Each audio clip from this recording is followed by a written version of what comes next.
शून्यवादी पाश्चात्य देश सारे मिलकर बोलो जय श्री कृष्ण चैतन्य प्रभु नित्यानंद श्री अद्वैत गदाधर शिवासदि गौर भक्तवृंद। हरे कृष्णा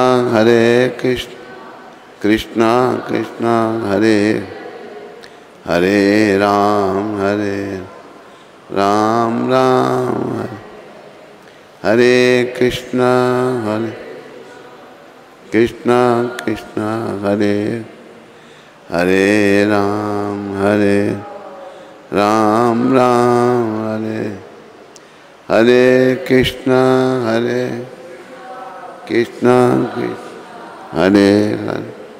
हरे राम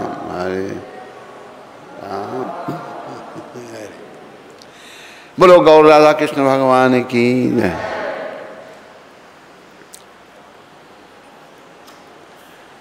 हे गिरधर तेरी आरती गाऊं, हे गिर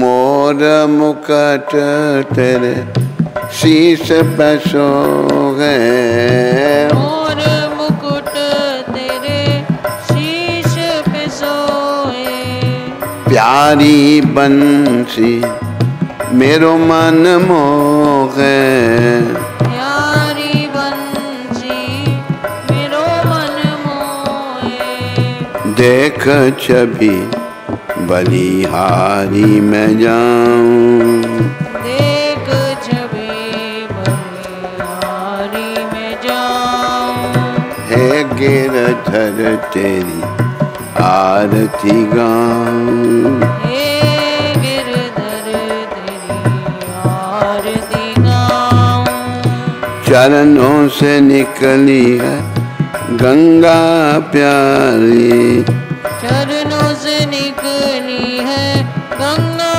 प्यारी, जिसने तारी दुनिया सारी, जिसने तारी दुनिया सारी, उन चरणों में शीश झुकाऊं,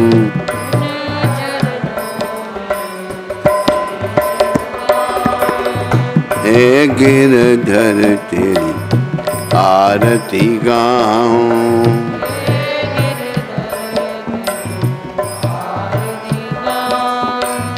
संग सोहे वृषभानु दुलारी,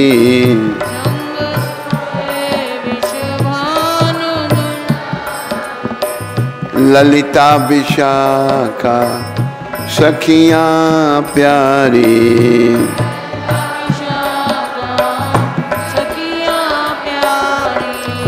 युगल छवि के दर्शन पाऊं, युगल छवि दर्शन पाऊं, हे गिरधर तेरी आरती गाऊं, हे गिरधर आरती गाऊं, व्यासदास के नाथ आप हो, व्यासदास के नाथ आप हो, सुख दुख प्यारे साथ आप हो, सुख दुख प्यारे साथ आप हो, वास सदा वृंदावन पाऊं, वास सदा वृंदावन पाऊं, हे गिरधर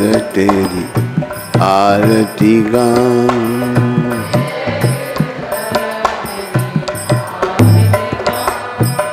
हरे कृष्ण कृष्ण कृष्ण हरे हरे, हरे राम राम राम हरे हरे। सारे बोलो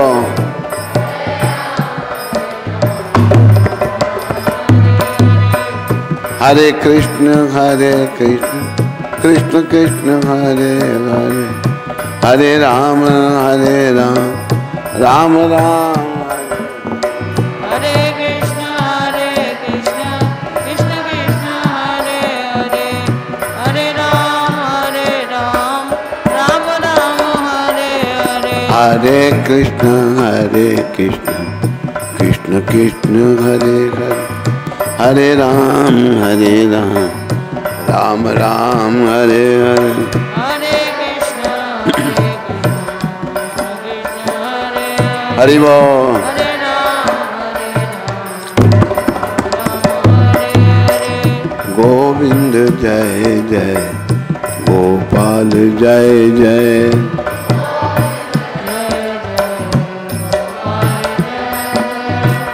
राधा रमन हरि गोविंद जय जय, राधा रमन गोविंद जय जय, गोपाल जय जय,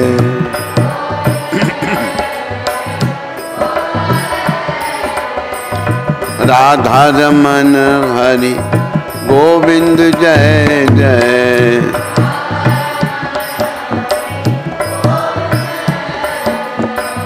जय गोविंद जय गोविंद, जय गोविंद जय गोविंद।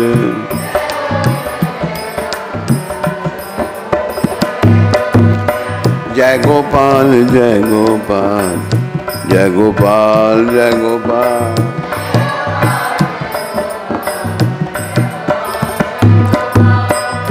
राधे श्याम राधे श्याम, राधे श्याम राधे श्याम,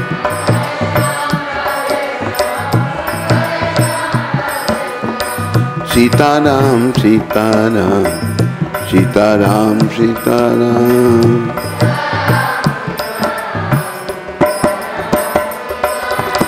बोलो पतित पावन शिला प्रभुपाद की जय।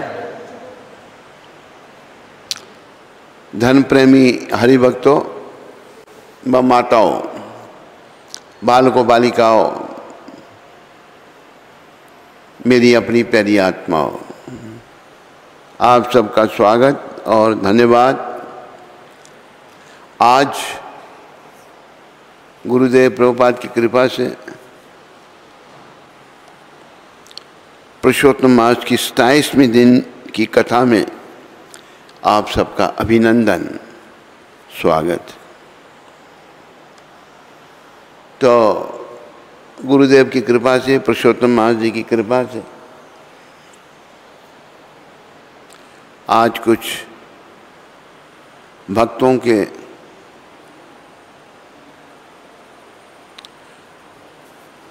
गुणगान करने का प्रयास करेंगे।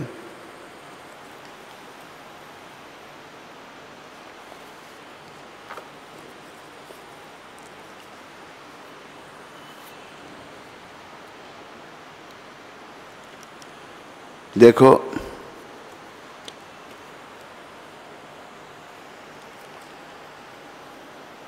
जिस किसी को भी जैसे कई बार कहा है भगवत प्राप्ति हुई है तो भक्तों की कृपा से ही ऐसा हुआ है। भक्तों की कृपा के बिना किसी को भगवान नहीं मिले हैं।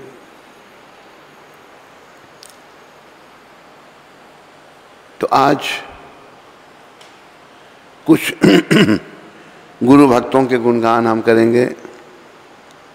आज गुरु भक्त अरुणी उदालक, इनका जीवन हम पढ़ेंगे। एक अयोध्या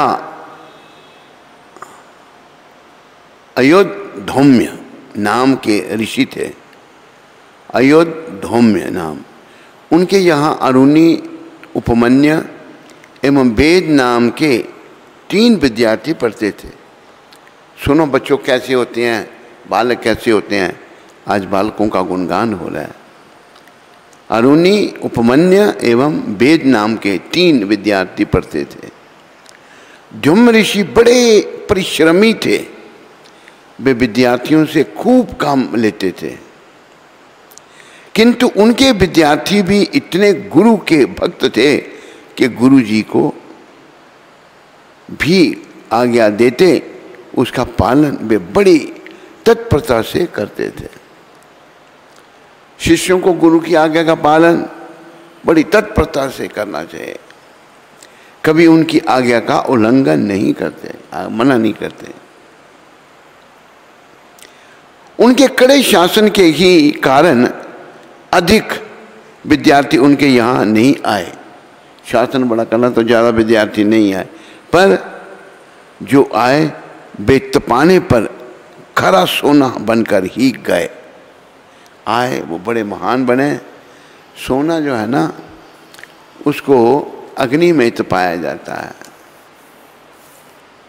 तो बढ़िया सोना बन जाता है। फिर तीनों ही विद्यार्थी आदर्श गुरु भक्त छात्र निकले, आदर्श तीन।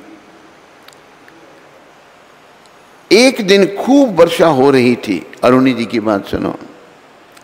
गुरुजी ने पांचाल देश के अरुणी से कहा, बेटा अरुणी, तुम अभी चले जाओ और वर्षा में ही खेत की मेड़ बांध आओ, जिससे वर्षा का पानी खेत के बाहर ना निकलने पाए। सब पानी बाहर निकल जाएगा तो फसल अच्छी नहीं होगी।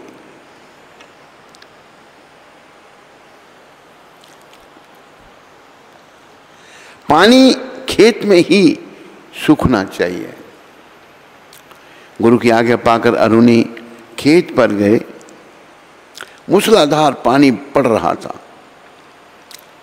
खेत में खूब पानी भरा था। एक जगह बड़ी ऊंची मेड़ थी।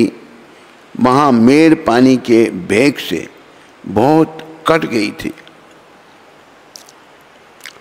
पानी उसमें से बहुत तेजी के साथ निकल रहा था। अरुणी ने फावड़े से इधर उधर की बहुत सी मिट्टी लेकर उस कटी हुई मेड़ पर डाली। जब तक वह मिट्टी रखता और दूसरी मिट्टी रखने के लिए लाता, तब तक पहली मिट्टी बह जाती। उसने जो तोड़कर परिश्रम किया, जी तोड़कर परिश्रम किया, किंतु जल का वेग इतना तीव्र था कि वह पानी को रोक ना सका।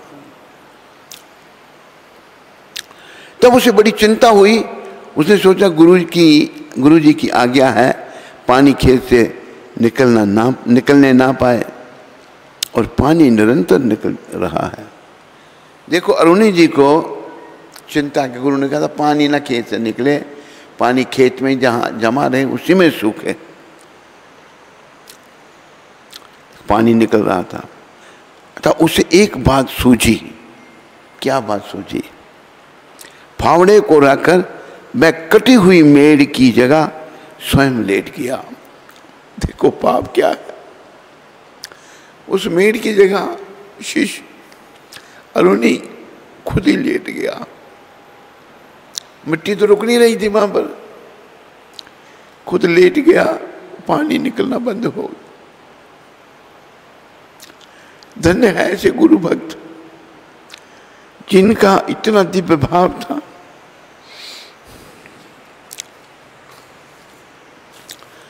उसके लेटने से पानी रुक गया। थोड़ी देर में वर्षा भी बंद हो गई, किंतु खेत में पानी भरा हुआ था। यदि वह उठता तो सब पानी निकल जाता। अतः वह वहीं चुपचाप पानी में रोके पड़ा रहा, पानी के बीच में ही लेटा रहा। अरुणी जी महाराज वहीं लेटे रहे। कितना दिव्य भाव गुरु के प्रति, गुरु आज्ञा पालन करने के प्रति। वहां पड़े पड़े उसे रात्रि हो गई, रात हो गई। अंतःकरण से सदा भलाई में रत रहने वाले गुरु ने संध्या को अपने सब शिष्यों को बुलाया। उनमें अरुणी नहीं था। गुरु जी ने सबसे पूछा अरुणी कहाँ है? गुरु भी सदगुरु होते थे। अरुणी कहा, शिष्य ने कहा भगवान आपने ही तो उसे प्रातः खेत की मेड़ बनाने भेजा था। गुरुजी ने सोचा, ओहो प्रातः काल से अभी तक नहीं आया, चलो चलें उसका पता लगाएं। गुरुजी शिष्य का पता लगाने चल पड़े। धन्य है ऐसे गुरु, धन्य है ऐसे शिष्य। यह कहकर वे शिष्यों के साथ प्रकाश लेकर अरुणी की खोज में चले। अंधेरा हो गया, रोशनी लेकर अरुणी की खोज में चले। उन्होंने इधर उधर बहुत ढूंढा, किंतु अरुणी कहीं दिखाई ही नहीं। तब गुरुजी ने जोरों से आवाज दी, बेटा अरुणी तुम कहाँ हो, हम तुम्हारी खोज कर रहे हैं। दूर से अरुणी ने पड़े की पड़े उत्तर दिया लेटे हुए, गुरुजी मैं यहां हूं, मेड़ बना हुआ हूं, मेड़ बना हुआ पड़ा हूं। आवाज के सहारे गुरुजी वहां पहुंचे। उन्हें जाकर देखा कि अरुणी सचमुच मेड़ बना पड़ा है और पानी को रोके हुए है। गुरुजी ने कहा बेटा अब तुम निकल आओ। गुरुजी की आज्ञा पाकर अरुणी मेड़ को काटकर निकल आया।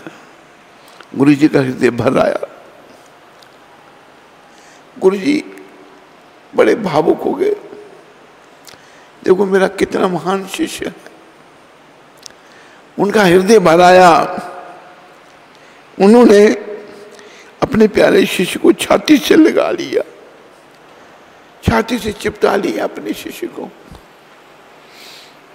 प्रेम से उसका माथा सूंघा और आशीर्वाद दिया, बेटा मैं तुम्हारी गुरु भक्ति से प्रसन्न हूं, तुम्हें बिना पढ़े ही सभी विद्या आ जाएगी।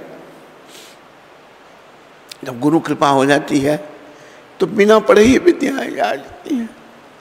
ये आशीर्वाद गुरु जी ने दिया, सारी विद्याएं तुमको बिना पढ़े ही आ जाएंगी। तुम जगत में यशस्वी व भगवत होगे, यशस्वी यश होगा और भगवत भक्त होंगे। भक्ति ही जीवन है। गुरु आशीर्वाद जब मिल गया, आज से तुम्हारा नाम उदालक हुआ। बेही अरुणी मुनि उदालक के नाम से प्रसिद्ध हुए। उनका नाम उदालक रख दिया, नाम दे दिया गुरुदेव ने। प्रसिद्ध हुए, जिनका संवाद उपनिषदों में आता है, उपनिषद में उनका संवाद आता है। बोलो अरुणी जी महाराज की।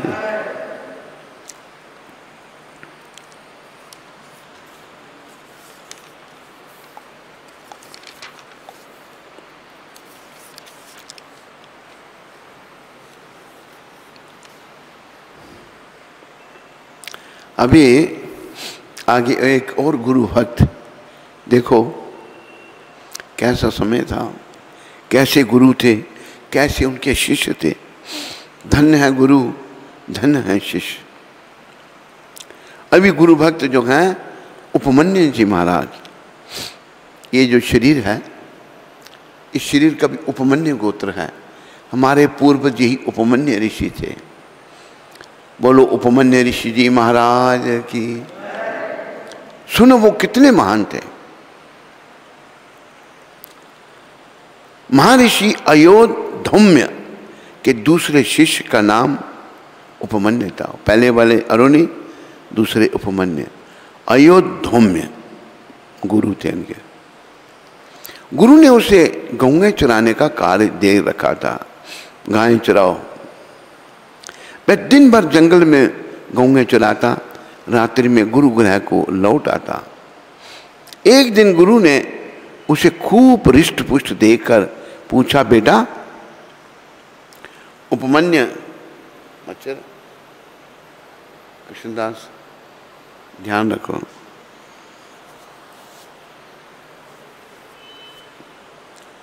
गुरु ने उसे खूब हृष्टपुष्ट देकर पूछा, बेटा उपमन्यु, हम तुझे खाने को तो देते नहीं, तो इतना हृष्टपुष्ट कैसे है? देखो हमारे भी यहाँ गुरुकुल में बच्चे हैं, ये इतने महान हैं बच्चे, इनको खाने के लिए बिस्कुट दी जाती है, कूड़े में फेंक देते हैं। देखा कितने महान हैं, क्योंकि बड़े बड़े रईस घरों से ये आए हैं, मुफ्त में माल लेकर। जूते सबके पास हैं, सबके जूते कोई है ही नहीं, फाड़ फूड़ के पहने, इतने कीमती जूते इनको दिए जाते हैं, जूते नहीं। कितने महान शिष्य हैं, क्या होगा इनका, कहाँ पहुँचेंगे ये? आज बच्चे हैं, कल ये बड़े होंगे। ऐसी इनकी सभ्यता है तो कैसे कल्याण होगा इनका? अभी गुरुजी खाने के लिए कुछ भी नहीं देते शिष्य को, फिर भी काम कर रहा है। यहाँ खाने को दिया जाता है तो डस्टबिन में फेंक देते हैं बिस्कुटें। और ऐसे भी हैं, दो आए हैं कहीं बड़े गरीब घर से, अनाथ, क्या नाम है उनका दो का?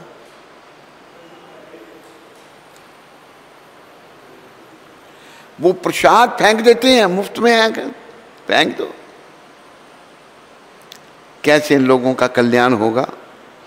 उपमन्यु ने कहा, भगवान मैं भिक्षा मांगकर अपने शरीर का निर्वाह करता हूँ। भिक्षा मांगकर उपमन्यु जी शरीर का निर्वाह करते थे।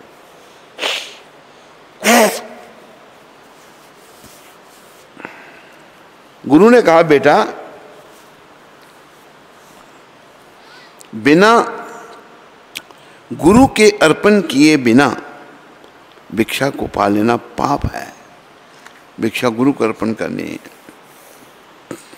अच्छा, जो भी भिक्षा मिले उससे पहले मुझे अर्पण किया करो, मैं दूं तब तुझे खाना चाहिए। बहुत अच्छा गुरुदेव। शिष्य ने गुरु की आज्ञा मान ली, उपमन्यु जी ने, और वह प्रतिदिन भिक्षा लाकर गुरु को अर्पण करने लगा। गुरु तो उसकी परीक्षा ले रहे थे, उसे कसौटी पर कस रहे थे, अग्नि में तपाकर कुंदन बना रहे थे। उपमन्यु जो भिक्षा लाता वे उसे पूरी की पूरी रख लेते। गुरु जी दे कुछ को कुछ भी नहीं देते, उसको खाने के लिए कुछ भी ना देते। कुछ दिनों बाद गुरु ने देखा उपमन्यु तो पहले की ही भांति हृष्टपुष्ट है। गुरु जी कुछ देते फिर भी वो हृष्टपुष्ट कैसे है? कमजोर होना चाहिए था उसको। तब उन्होंने कहा, बेटा उपमन्यु तुम आजकल क्या खाते हो?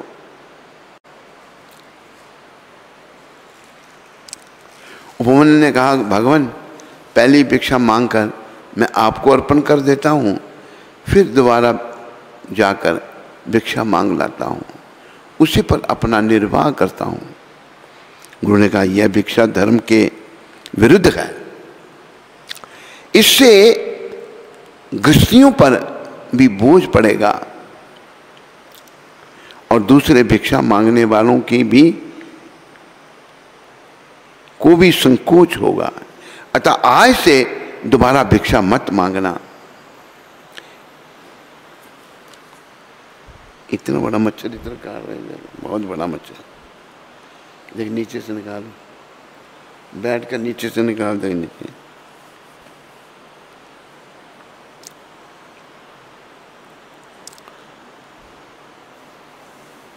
शिष्य ने गुरु की आज्ञा शिरोधार्य की और दूसरी बार भिक्षा मांगना छोड़ दिया। कुछ दिनों बाद गुरु ने फिर उपमन्यु को ज्यों का त्यों देखकर पूछा, उपमन्यु अब तुम क्या खाते हो? उपमन्यु ने कहा, मैंने दोबारा भिक्षा लाना छोड़ दिया है, मैं अब केवल गौओं का दूध पीकर रहता हूं।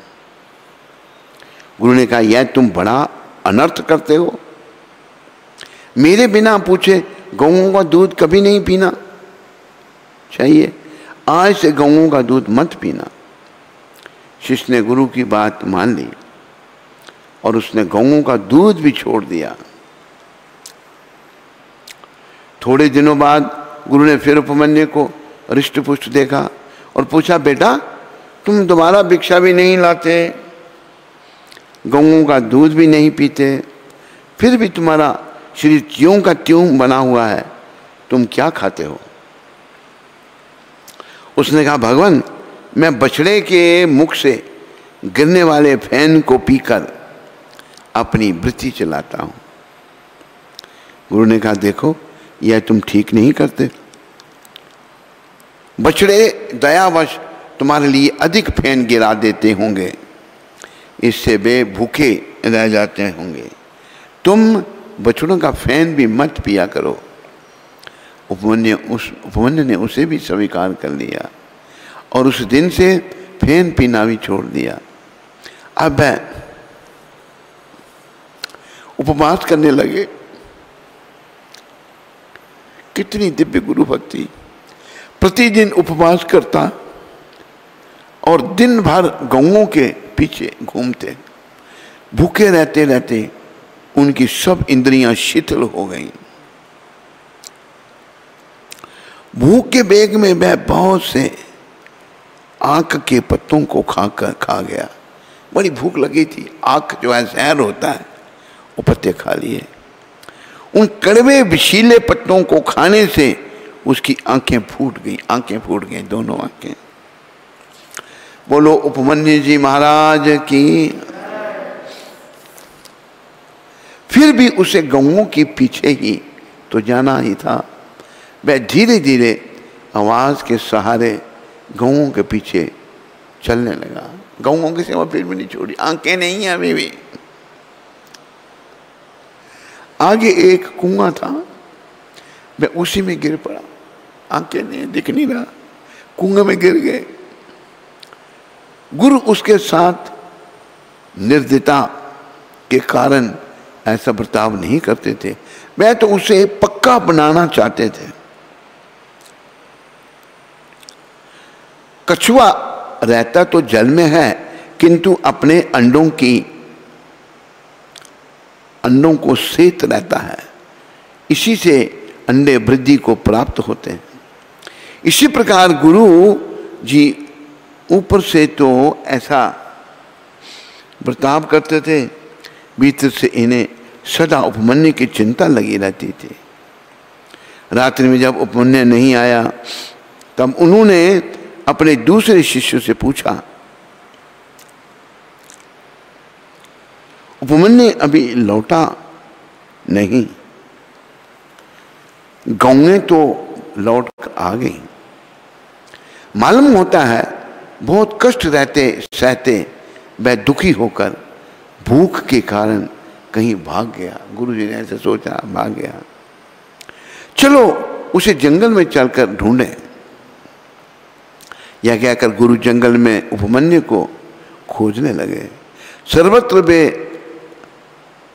जोर से आवाज देते, बेटा उपमन्यु तुम कहां हो, जल्दी आओ। कुएं में पड़े हुए उपमन्यु ने गुरु की आवाज सुन ली।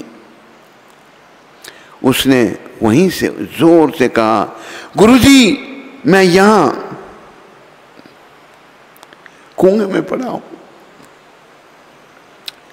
देखो कितनी सहनशीलता बालक में, कुएं में भी गिर गया, खाया कुछ नहीं, आंखें चलेगी नहीं। गुरु भक्ति बड़ी है, बराबर है, कमी कोई नहीं उसमें आई। गुरु जी वहां पहुंचे। सब हाल सुनकर वे हृदय से बड़े प्रसन्न हुए। गुरु महाराज बहुत प्रसन्न हुए। उन्होंने कहा, बेटा ऋग्वेद की ऋचाओं से तुम देवताओं के वैद्य अश्विनी कुमारों की स्तुति करो,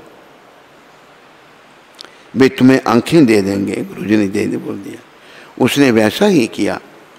स्वर के साथ वैदिक ऋचाओं से उसने अश्विनी कुमारों की प्रार्थना की। उनसे प्रसन्न होकर अश्विनी कुमारों ने उसकी आंखें अच्छी कर दी, आंखें ठीक हो गई और उसे एक पुआ पूड़ा जो आजकल बड़ा पूड़े जो हैं खाते हैं लोग, अब पुरुषोत्तम एक पूड़ा देकर कहा कि इसे तुम खा लो। यहां देखो क्या वर्णन आ रहा है, ध्यान से सुनो। अश्विनी कुमारों ने पूड़ा दिया उनको, पुआ, पुआ भी कहते हैं, पूड़ा भी कहते हैं, माल पुआ भी कहते हैं। उसने कहा देवताओं मैं अपने गुरु को बिना अर्पण किए इस पुआ को कभी नहीं खा सकता। कि मेरे गुरु को अर्पण किए बिना मैं नहीं खा। कितना गुरु से, कोई गुरु के प्रति द्वेष मन में नहीं आया। गुरु ने मेरा भोजन बंद कर दिया, दूध बंद कर दिया, फैन खाना बंद कर दिया, कोई मन में बुरा नहीं आया। उन गुरु के प्रति कितनी श्रद्धा है। उपमन्यु जी कहते हैं कि मैं गुरु को अर्पण किए बिना नहीं खा सकता। अश्विनी कुमारों ने कहा पहले तुम्हारे गुरु ने जब हमारी स्तुति की थी तब हमने उन्हें भी पुआ दिया था और उन्होंने बिना गुरु के अर्पण किए ही उसे खा लिया था। उपमन्यु ने कहा चाहे जो हो वे मेरे गुरु हैं, मैं ऐसा नहीं कर सकता। जय हो, बोलो उपमन्यु जी महाराज की। तब अश्विनी कुमारों ने उसे सब विद्याओं के स्फुरित होने का आशीर्वाद दिया। कालांतर में उपमन्यु भी आचार्य हुए, सारी विद्या उनको स्फुरित हुई। और अश्विनी कुमारों ने ये कहा था तेरे गुरु के जो दांत हैं वे लोहे के हैं, तेरे दांत सोने के होंगे।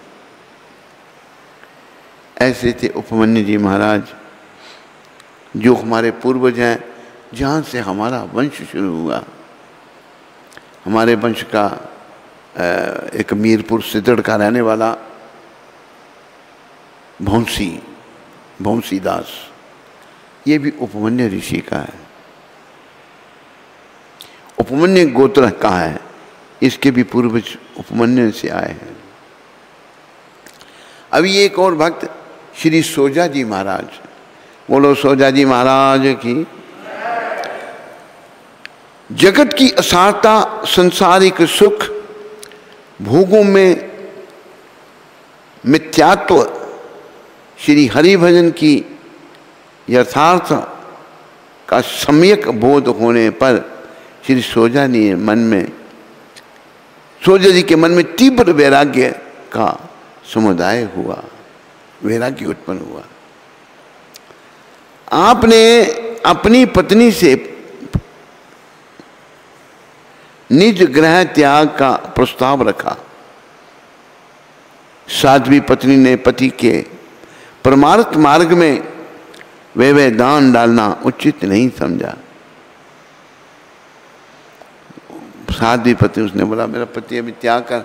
उसने ये नहीं कहा तुम मरते दम तक तो मेरी सेवा में रह और मेरी सेवा करना। जैसे हमारी संस्था में एक सन्यासी है, गुजराती सन्यासी है, वो लॉस एंजलिस में उसकी पत्नी रहती है, गुजराती। इसने सन्यास लिया जब, तो जहाँ भी वो जाए पत्नी पीछे पीछे वहीं उसके। वृंदावन में वो था, पत्नी भी उधर है। मैं उसकी पत्नी को, मैं उसको जानता था लॉस एंजलिस से। मैंने कहा कि अभी छोड़ दो इसको, सन्यास ले लिया इसने। कहते इसने कुछ नहीं किया हमारे लिए, बच्चों के लिए कुछ नहीं किया, ऐसे छोड़ के आ गया। लेकिन सोजा जी की पत्नी, उसने पति ने कहा बस मैं अभी त्यागना चाहता हूँ सब। उसने बोला, प्रस्ताव रखा। आपने कहा यदि यथार्थ में तुम्हारे हृदय से सभी प्रकार की। पत्नी ने क्या कहा? पत्नी ने सहर्ष आपके प्रस्ताव का समर्थन किया। पत्नी ने भी पति के साथ में चलने का प्रस्ताव रखा, उनके प्रस्ताव का समर्थन किया और कहा मैं भी साथ में चलूंगी। धन्य है ये पत्नी। ये पत्नी इनकी मेरे ख्याल में लखनऊ से थी। अगर लखनऊ से नहीं हुई तो पुंडरी की होगी फिर, या शहजादपुर या अंबाला। तो कहते मैं भी चलूंगी। आपने कहा यदि यथार्थ में तुम्हारे हृदय में सभी प्रकार की आसक्तियां समाप्त हो गई हैं हो तो तुम भी सहर्ष मेरे साथ चल सकती हो। याद रखो, सारी स्त्रियों को, सारे पुरुषों को हर प्रकार की आसक्ति, अटैचमेंट का त्याग करना है। कोई आसक्ति नहीं होनी चाहिए। अगर तेरे अंदर से सारी आसक्तियां निकल गई हो तो तुम भी साथ चल सकती हो। सोजा जी महाराज ने अपनी पत्नी को कहा। अंतोत गत्वा श्री सोजा दंपति अर्धरात्रि के समय अपने धन धान्य से पूर्ण ग्रह को, घर में सब कुछ था, धन धान्य सब कुछ था, एवं कुटुंब परिवार भाई बंधुओं को छोड़कर ग्रह से निकल पड़े रात के 12 बजे। समस्त रात्रि चलने के उपरांत जब प्रातःकाल हुआ तो श्री सोजा जी की दृष्टि पत्नी की गोद में स्थित शिशु पर पड़ी। जब रोशनी हुई तो उन्होंने क्या देखा, उनकी पत्नी की गोद में बच्चा है। बात यही थी कि आपकी पत्नी ने पति प्रेम एवं श्री भगवत अनुराग में सब कुछ तो सहज ही में त्याग दिया, परंतु वह अपने 10 मास के नवजात शिशु को छोड़ने में समर्थ नहीं हो सकी, बच्चे को नहीं छोड़ सकी। अतः उसने अपने शिशु को गोद में ही ले लिया। सोजा जी ने पहले कहा था अगर तेरी सारी आसक्ति खत्म हो गई हो तो तब तुम साथ चलो। श्री सोजा जी को प्रथम में यह बात ज्ञात नहीं थी। जब आपने पत्नी की गोद में पुत्र को देखा तो विशेष असंतुष्ट हो गए और पत्नी से बोले कि अभी तुम्हारे मन में संसार के प्रति विशेष आसक्ति है। यदि तुम मेरे साथ चलना चाहती हो तो इस शिशु को यहाँ पर ही छोड़ दो, जंगल में। 10 महीने का बच्चा। आपकी पत्नी ने आर्त स्वर होकर कहा कि ये यहाँ पर इस बालक का पालन कौन करेगा। आर्त मतलब दुखी होकर कहा उन्होंने। आपने पृथ्वी पर रेंगते हुए जीव जंतुओं को पत्नी को दिखाकर कहा, कीड़े मकोड़े पृथ्वी पर चलते रहते हैं। सोजा जी कहा ये देखो, ये देख रही हो तुम जो कीड़े मकोड़े, हाँ, इनका पालन कौन कर रहा है? जो इन सब के पालन करता है वह इस बालक का भी पालन पोषण करेंगे। श्रद्धा और विश्वास की बात है। विश्वासा फलदायका। जब विश्वास हो तो उसमें ही फल मिलता है। श्री सोजा जी की आज्ञा का पालन करती हुई पत्नी ने शिशु को वहीं पर ही छोड़ दिया। पत्नी ने आज्ञा पालन कर लिया, बच्चे को वहीं छोड़ दिया। 10 मास के बच्चे को जब छोड़ दिया, अब दोनों पति पत्नी यहाँ से आगे चल दिए। उधर आपके परिवार के लोगों ने आप दोनों तो मिले नहीं, किंतु आपका शिशु अवश्य मिल गया और बच्चा मिल गया, लेकिन वो नहीं मिले। आपके परिवार के सदस्य बालक को उठाकर ले आए। निकट भविष्य में वह नगर का राजा बना। जिस बच्चे को भगवान के भरोसे छोड़ा, ऐसा हमारा भी सोजा जी की कृपा से हमारा भी भरोसा भगवान पर होना चाहिए। मेरा कोई न सहारा बिन तेरे, नंदलाल सांवरिया मेरे, मेरा कोई ना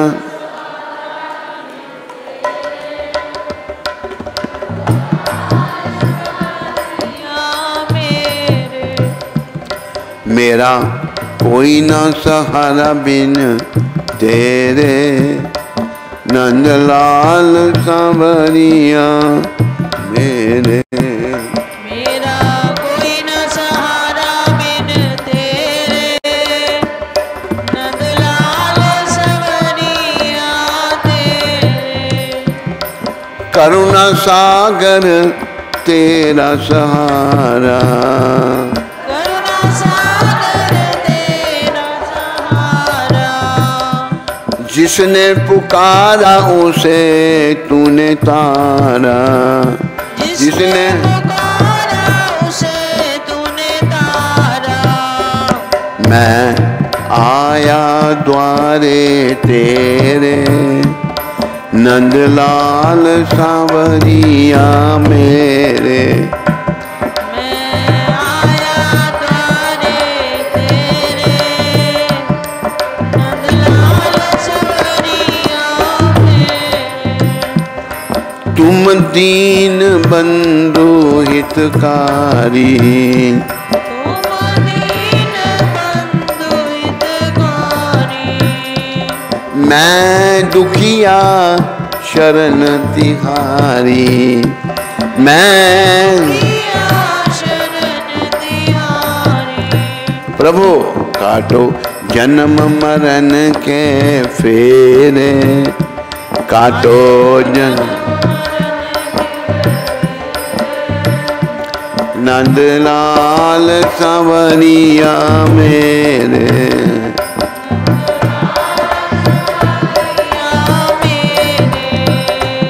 विषयों के जाल में फंस कर, विषयों के जाल में फंस कर। बंधियो मोह पाश में कस कर, बंधियो मोह पाश में फंस कर। दुख पाए नाथ घनेरे, दुख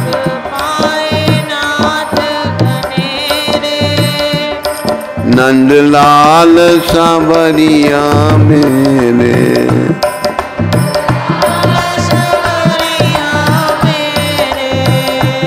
हम दीनहीन संसारी, हम दीनहीन संसारी। एक आशा नाथ तिहारी, एक आशा नाथ तिहारी। तेरे चरण कमल के चेहरे, नंदलाल सांवरिया मेरे। तेरे चरण कमल के चेहरे, नंदलाल सांवरिया मेरे। दिन रैन चैन नहीं आवे, दिन रैन चैन नहीं आवे। एक तेरी याद सतावे, एक तेरी आस सतावे। जग देख लिया बहु तेरे, जग देख देख लिया बहु तेरे। नंदलाल सांवरिया मेरे। नंदलाल सांवरिया मेरे। निशिवासर ध्यान लगाऊं, निशि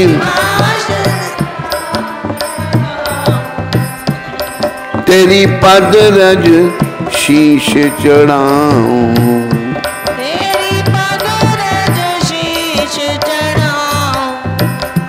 गुण गाऊं सांझ सवेरे, नंदलाल सांवरिया मेरे। गुण गाऊं सांझ सवेरे, नंदलाल सांवरिया तुमने लाखों पापी तारे, पापी तारे, नहीं कुछ दोष विचारे, नहीं कुछ गुण दोष विचारे, भिक्षुक खड़ा द्वारे तेरे, नंदलाल संवरिया मेरे।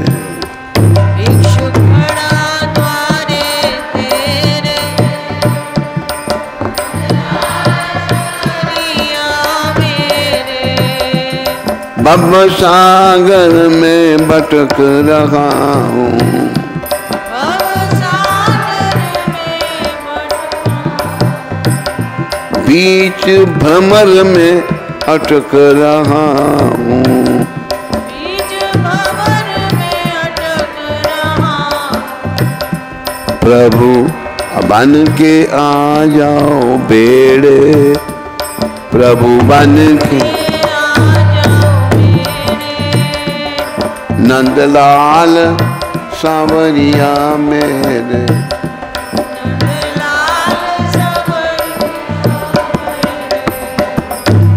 जय नंद लाला जय गोपाला, लाला गोपाला, जय नंद लाला, जय नंद लाला, जय नंद लाला, जय नंद लाला, बंशी वाला, जय नंद लाला, जय नंद लाला, जय नंद लाला, जय नंद लाला, जय नंद लाला, जय नंद लाला, जय नंद लाला, जय नंद लाला, जय नंद लाला, लाला जय गोपाला, जय नंद लाला, जय गोपाला, जय गोपाला जय नंद लाला, जय गोपाला, जय नंद लाला, जय गोपाला जय नंद लाला, जय गोपाला, जय नंद लाला, जय गोपाला जय नंद लाला, जय गोपाला जय नंद लाला। बोलो सोजा जी महाराज की। देखो इस कथा से, सोजा जी की कथा जो है, पहली 3 कथाओं से गुरु भक्ति, इस कथा से संसार से वैराग। गृहस्थी भी विरागी हो सकता है, पुरुष भी हो सकता है, स्त्री भी हो सकती है। सोजा जी के मामले में उनकी पत्नी ने घर बार सब छोड़ दिया, लेकिन बच्चे से आसक्ति उनकी नहीं छूटी। जिस बच्चे को सोचा जी ने कहा, कीड़े मकोड़े देखते ही हैं, इनका पालन कौन कर रहा है, उसके ही पालन कर रहा है। भगवान के भरोसे जब बच्चे को छोड़ा, वो बच्चा उस देश का राजा बन गया।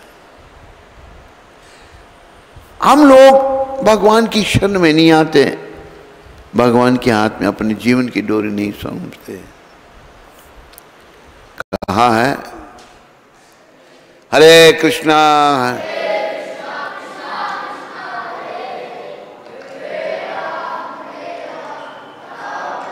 ऊपर को कर, लाइट मुंह पर मत मार, ऊपर को कर, छत की तरफ कर।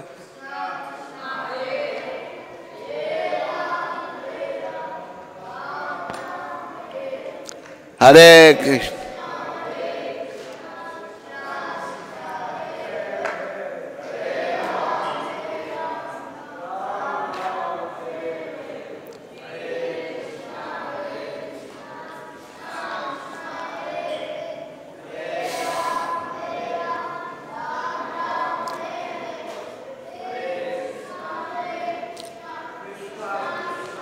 सारे बोलो।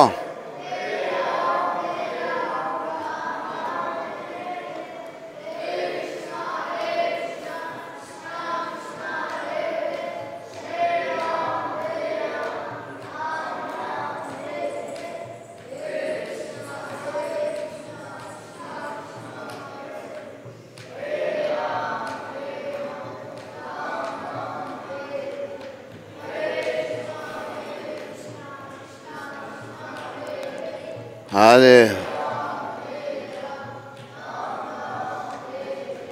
हरे कृष्ण हरे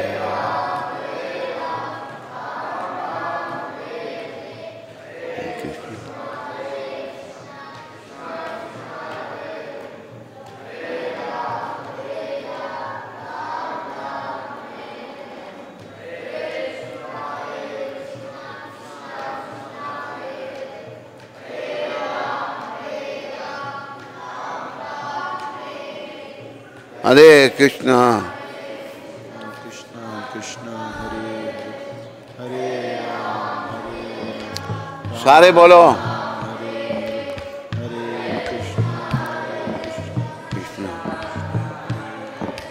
हरे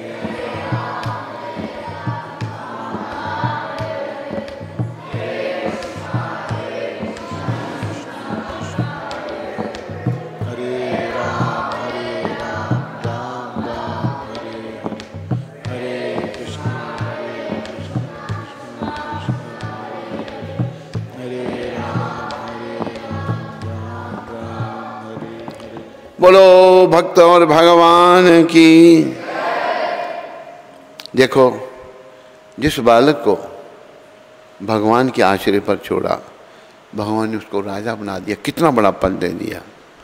श्री सोजा जी दंपति को मार्ग में चलते चलते संपूर्ण दिन व्यतीत हो गया, परंतु भोजन के लिए कुछ भी प्राप्त नहीं हुआ। सारे दिन चलते रहे लेकिन भोजन के लिए कुछ नहीं मिला। कुछ भी प्राप्त जब नहीं हुआ,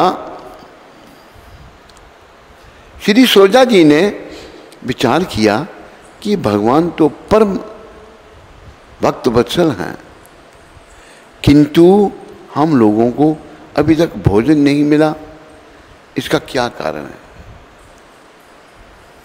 कहीं हम दोनों की भगवान की निर्भरता में तो कोई त्रुटि नहीं है?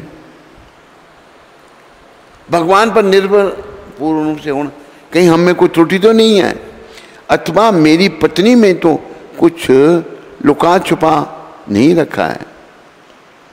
सोजा जी ने निज हृदय को ध्यानपूर्वक देखा तो इसमें भगवान के प्रति अनन्यता में कोई भी अल्पता दिखाई नहीं दी। अनन्य, अन्य किसी के नहीं, केवल भगवान पर निर्भर होना चाहिए। अनन्यता, जैसे यहां वर्णन आ रहा है कि भगवान के प्रति अनन्यता में कोई भी अल्पता दिखाई नहीं दी। तब सोजा जी को निज पत्नी पर ही संदेह हुआ।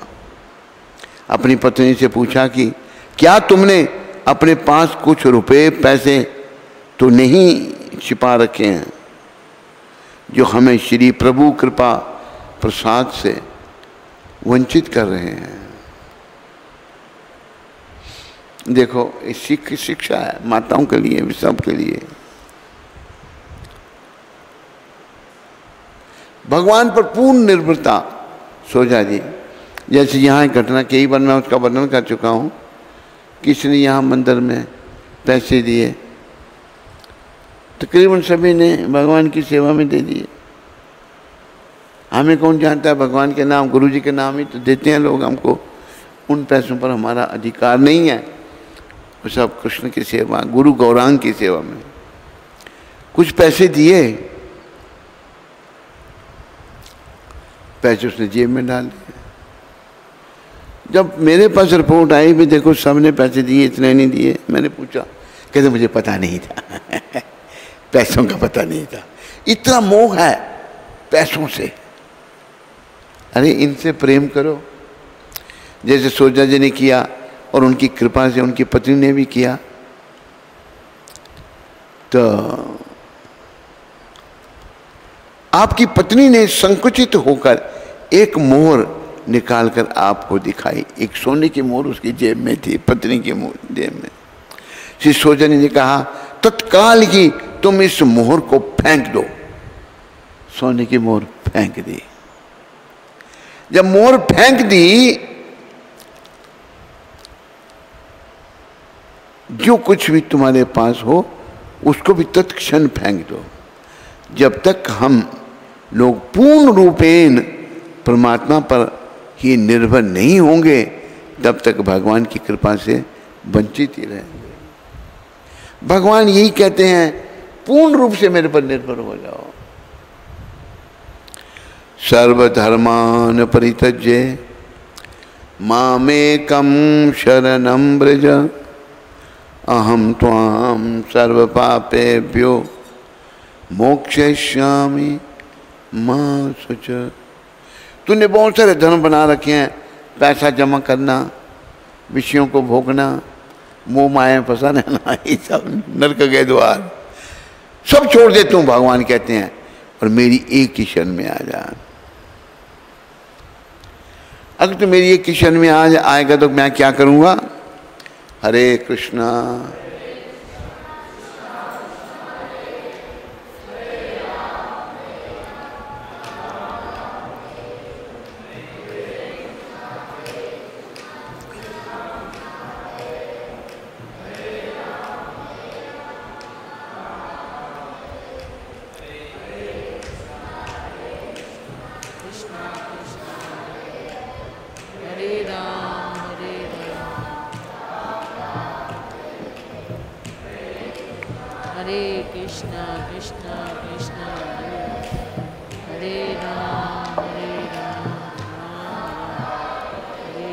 मैं क्या करूंगा? अगर तू मेरी शरण में आ जाएगा, सब धर्म सब कर्तव्य छोड़कर, अहम त्वाम सर्व पापेभ्यो, मैं तुम्हें सारे पापों से छुड़ाकर मोक्षयिष्यामि मा शुच, मोक्ष दूंगा, तुम डरो मत। अभी समस्या पता क्या है? हमारे सरों पर बहुत सारे पाप हैं। ये पाप शरणागति से ही छूटेंगे। कहा है ना, विषयां बिच उम्र गुजारी, पापा ने सुध बुध मारी, विषयां बिच उम्र गुजारी।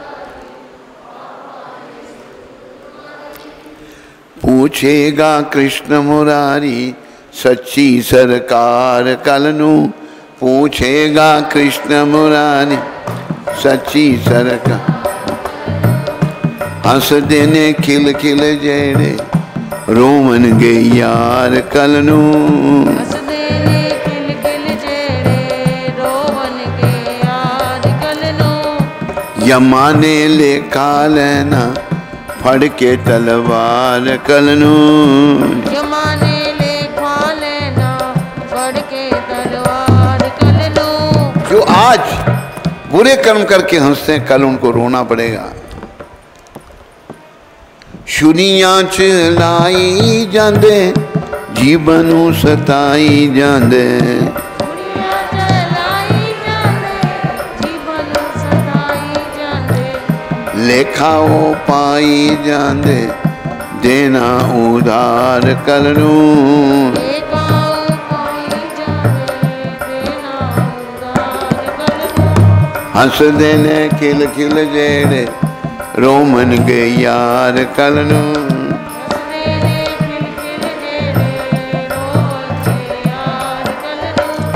पींदे शराब बैठे, खांदे कबाब बैठे, पींदे शराब बैठे, खांदे कबाब बैठे। बन के नवाब बैठे, डूबन मझधार कलनु, बन के नवाब बैठे, डूबन मझधार कलनु। हंस देने खिल खिल जेड़े, रोमन गे यार कलनु, हंस देने खिल खिल जेड़े, रोमन गे यार कलनु। यमाने लेखा लेना, फड़ के तलवार कलनु, यमाने लेखा लेना, फड़ के तलवार कलनु।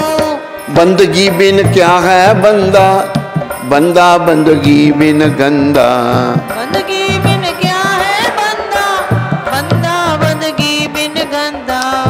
माया बिच होया अंधा होगा हिसाब कलनु माया विच होगा अंधा होगा हिसाब कलनु विशियां बिच उम्र गुजारी पापा ने सुध बुध मारी विषया विच उम्र गुजारी पापा ने सुध बुध मारी पूछेगा कृष्ण मुरारी सच्ची सरकार कलनु पूछेगा कृष्ण मुरारी सच्ची सरकार कलनु हंस देने खिल खिल जेड़े रोमन गे यार कलनु हसदे ने खिल खिल जेड़े रोमन दे यार कलनु यम्मा ने लेखा लेना फड़ के तलवार कलनु यम्मा ने लेखा लेना पढ़ के तलवार कलनु भक्त नी गाही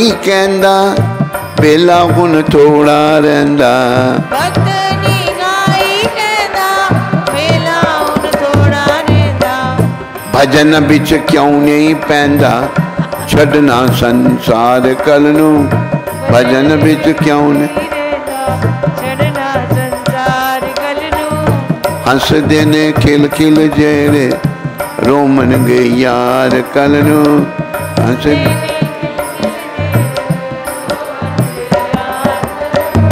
यम्मा ने लेखा लेना फड़ के तलवार कलनु पढ़ के तलवार कलनु हरे कृष्ण कृष्ण कृष्ण हरे हरे हरे राम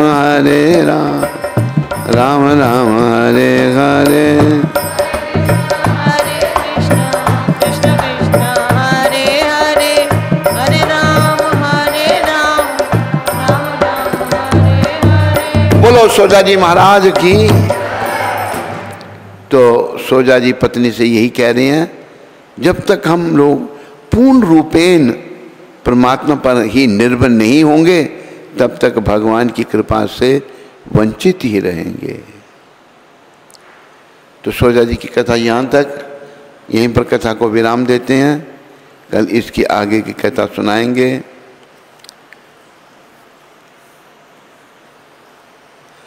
अच्युतम केशवम कृष्ण दामोदरम अच्युतम के अच्युतम केशवम कृष्ण दामोदरम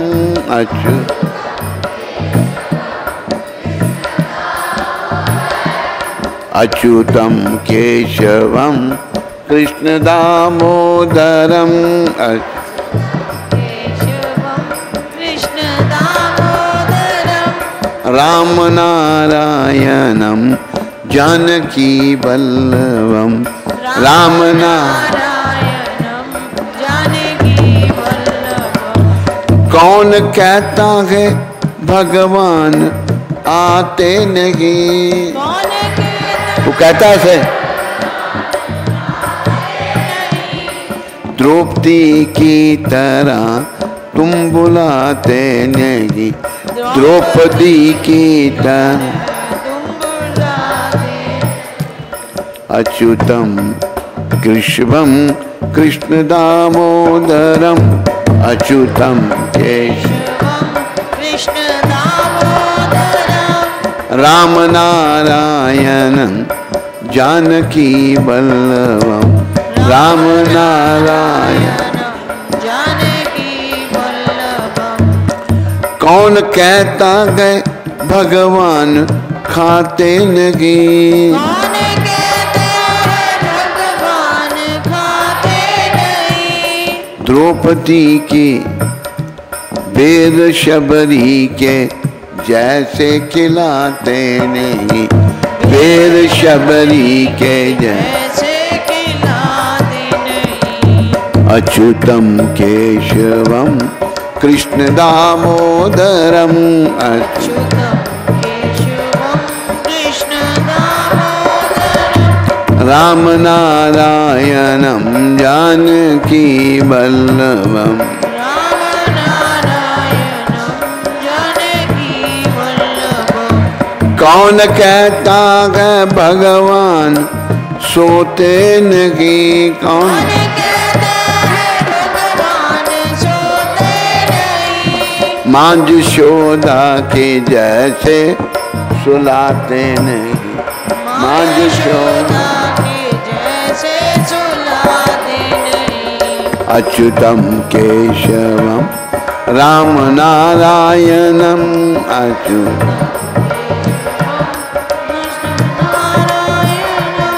अच्युतम केशवम कृष्ण दामोदरम, अच्युतम केशवम कृष्ण दामोदरम।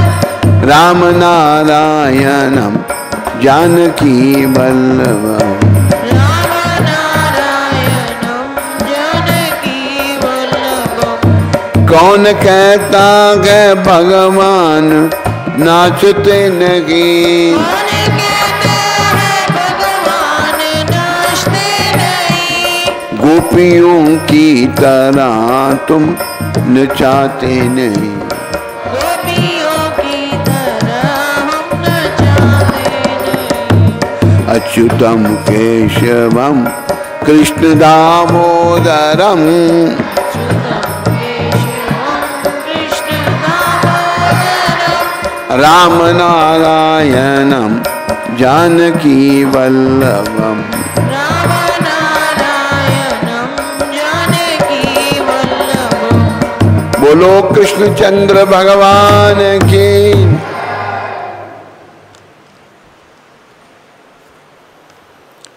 तो आज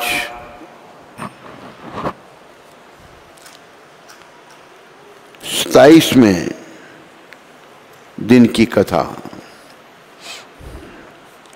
श्री पुरुषोत्तम जी महाराज की। बोलो पुरुषोत्तम जी की जय। 27वां अध्याय। श्री नारायण कहने लगे कि वाल्मीकि ऋषि इस प्रकार राजा दृढ़धनवा को उद्यापन विधि बता करके कहने लगी, हे राजन, तेरा कल्याण हो।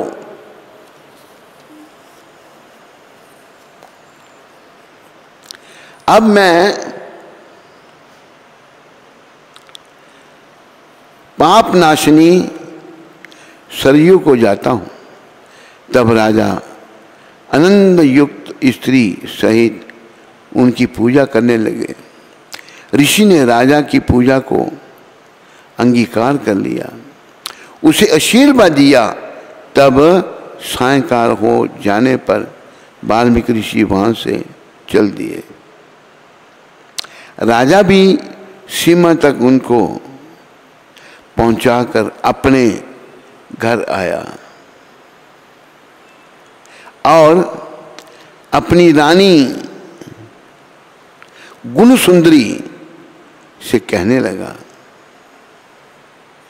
हे सुंदरी, राग द्वेष वाले गंधर्व नगर के समान इस असार संसार में मनुष्यों को क्या सुख है। नाशवान शरीर को छोड़कर ध्रुव को प्राप्त करने के लिए श्री पुरुषोत्तम का स्मरण करने के लिए मैं वन में जाता हूं। राजा जी वन में चल पड़े। तब वह पतिव्रता अपने वचन, आपके वचन, ऐसे वचन सुनकर अत्यंत नम्रता से हाथ जोड़कर कहने लगी, हे पतिदेव, मैं भी आपके साथ चलूंगी। पतिव्रता स्त्रियों के लिए तो पति ही देवता है। इस प्रकार प्रिया का वाक्य सुनकर और अंगीकार करके राजा पुत्र को राज्याभिषेक कर स्त्री के साथ तत्काल मुनियों के सेवित वन को चले गए। वन जो है वो इंद्रियों के द्वारा, अपना ऋषियों के द्वारा सेवित है। चले गए मनुष्यों, तत्काल मुनियों से सेवित वन को चले गए। इस प्रकार व्रत की विधि में स्थित हुए तपोनिधि राजा की वह पतिव्रता रानी सेवा में तत्पर रहती, रानी सेवा करती। राजा के इस प्रकार करते हुए संपूर्ण पुरुषोत्तम मास के समाप्त होने पर वहां पर विमान आया और विमान पर चढ़कर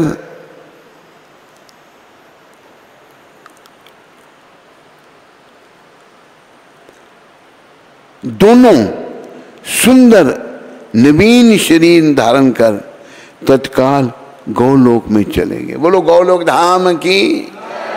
उन्हें दिव्य नवीन नए शरीर धारण किए। जब आदमी धाम में जाता है तो ये पुराने शरीर को छोड़ देता है इधर ही। जैसी गति है, मतलब गृहस्थी है, उसको जला दिया जाता है। सन्यासी को शरीर को जमीन में रख दिया जाता है। पारसी लोग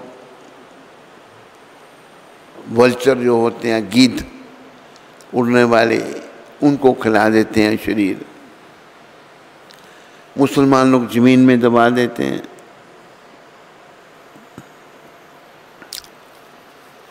तो उनको जो है दिव्य शरीर की प्राप्ति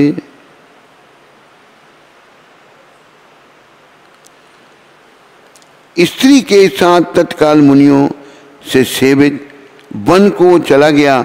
इस प्रकार व्रत की विधि में स्थित हुए तपोनिधि राजा की वह पतिव्रता रानी सेवा में तत्पर रहती। राजा की इस प्रकार करते हुए संपूर्ण पुरुषोत्तम मास के समाप्त होने पर वहां पर विमान आया और विमान पर चढ़कर दोनों सुंदर नवीन शरीर धारण कर तत्काल गौलोक में चले गए। बोलो गौलोक धाम की। श्री नारायण बोले, हे नारद, इस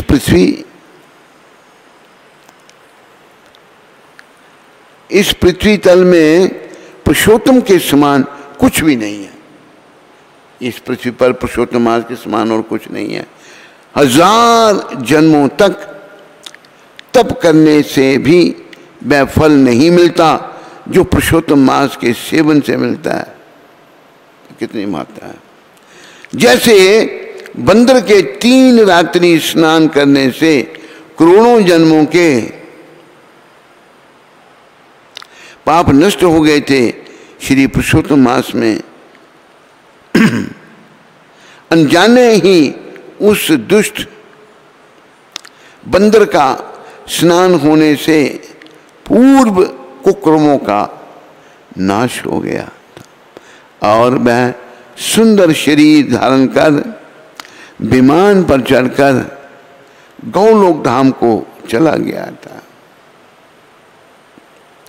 तपोनिधि सब लोगों के हित के लिए वह कथा मेरे से कही है कि उस बंदर ने 3 रात्रि यहां पर स्नान किया। वह बंदर कौन था? उसने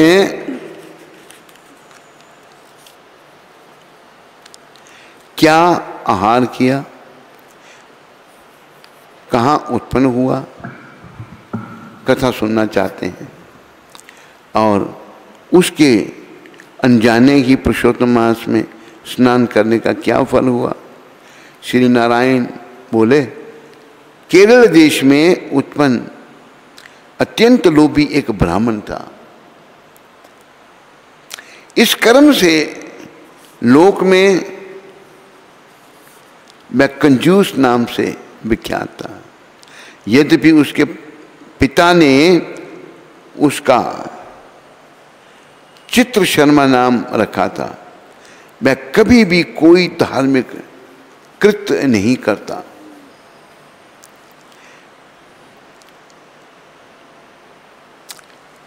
एक दिन में बिचरने वाला माली उसका मित्र था।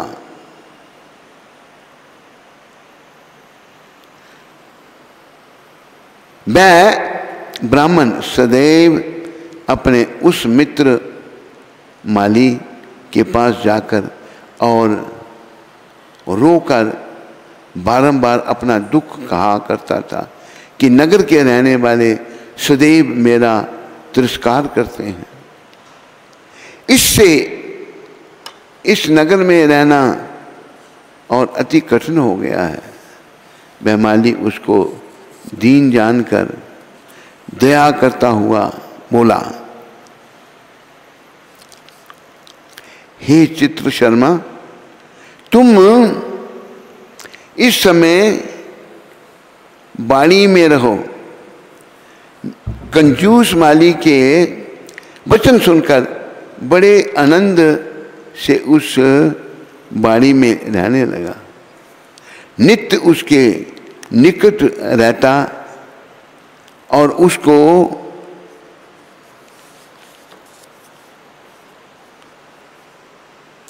और उसका पालन करता। इससे उस माली का उस ब्राह्मण पर दृढ़ विश्वास हो गया।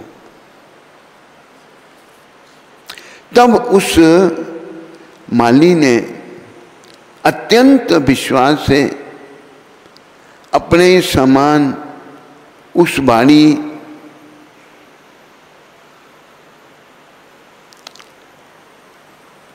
का उसको अधिपति बना दिया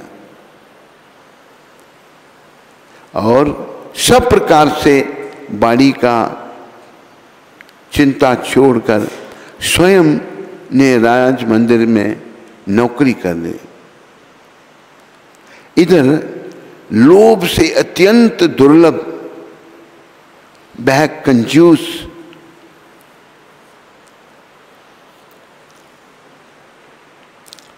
बेचैनी से बेचने से बचे फलों को बड़े आनंद से निर्भय होकर खाने लगा। उस वाणी से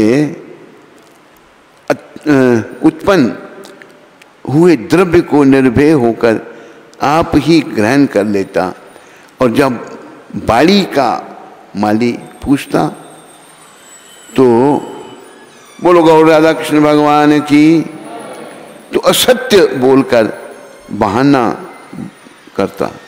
इस प्रकार बुढ़ापे से गलित शरीर वाला वह दुर्बुद्धि कंजूस 27 वर्ष का हो गया। तत्पश्चात वह मूढ़ बुद्धि वाला कंजूस मृत्यु को प्राप्त हो गया। उसको जलाने के लिए काष्ठ भी नहीं मिला। वेदों के जानने वाले विद्वान कहते हैं कि बिना फल भोगे पाप नष्ट नहीं होता। मरने के पश्चात वह यमदूत के मुटगरों की मार से हाहाकार करता हुआ अति भय कर यम मार्ग को चलता, विलाप करते हुए उस ब्राह्मण को यमराज के दूत यमराज के निकट लेकर गए।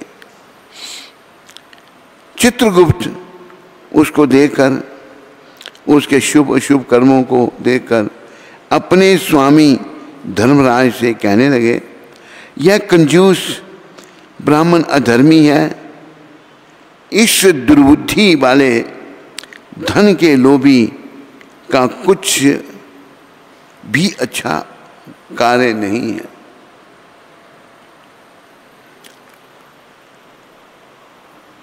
यह बाड़ी में रहता हुआ बड़े पाप कर्म करता रहा। बाड़ी के मालिक माली से विश्वासघात किया।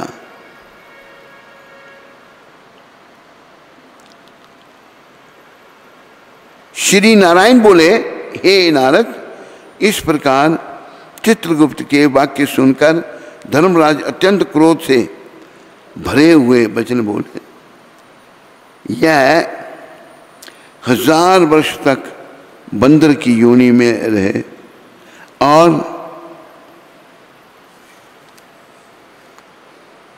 विश्वासघात का फल इसको बाद में मिलेगा।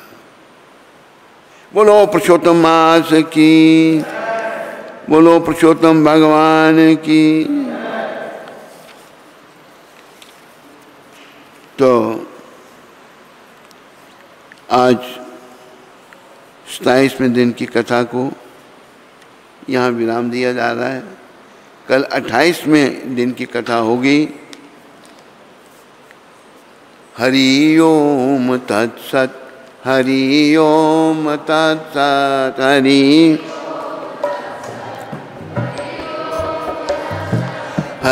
ओम तत्सत, हरि ओम तत्सत, हरि ओम तत्सत, हरि ओम। जपा कर महामंत्र है ये, जपा कर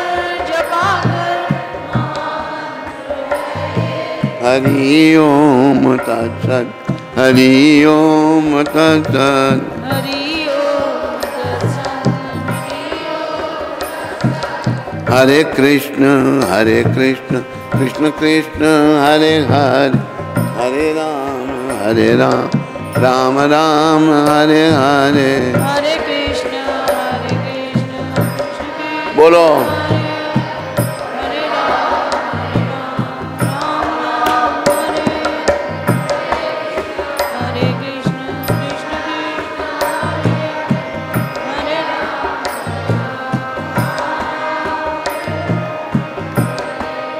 हरे कृष्ण कृष्ण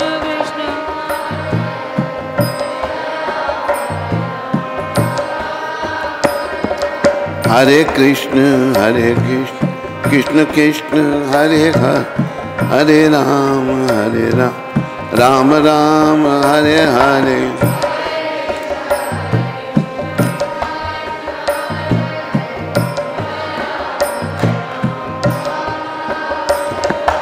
हरे कृष्ण कृष्ण कृष्ण हरे हरे, हरे राम राम राम हरे हरे।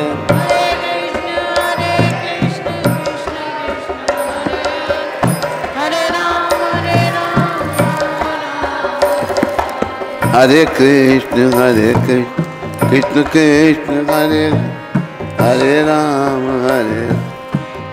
राम हरे हरे। चलो नाम लेते रहो, प्रसाद लेते जाओ।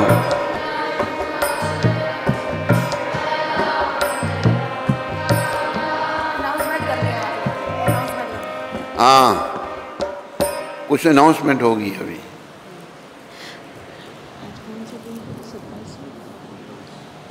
हरे कृष्णा।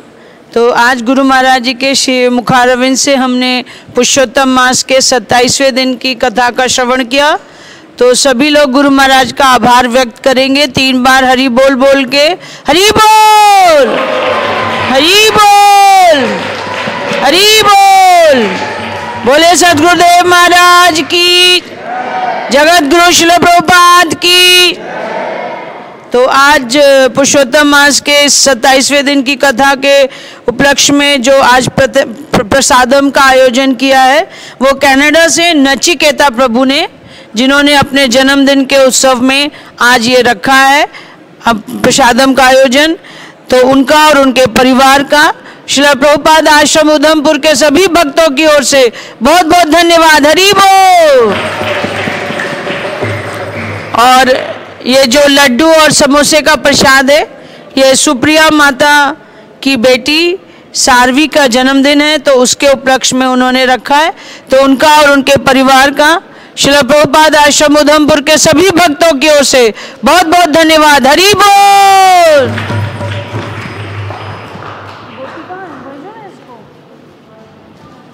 बाद में आते